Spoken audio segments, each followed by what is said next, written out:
بسم الله الرحمن الرحيم واستبق الباب وقدت قميصه من دبر وألف يا سيدها لدى الباب قالت ما جزاء من أراد بأهلك سوءا إلا أن يسجن أو عذاب أليم. പരമകാരുണികനും കരുണാവാരിധിയുമായ അള്ളാഹുവിൻ്റെ നാമത്തിൽ. അവരിരുവരും വാതിൽക്കലേക്ക് ഓടി.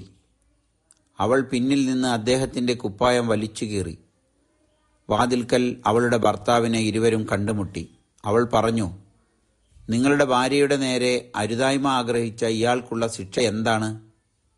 ഒന്നുകിൽ ഇവനെ തടവിലിടണം, അല്ലെങ്കിൽ നോവേറിയ മറ്റെന്തെങ്കിലും ശിക്ഷ നൽകണം.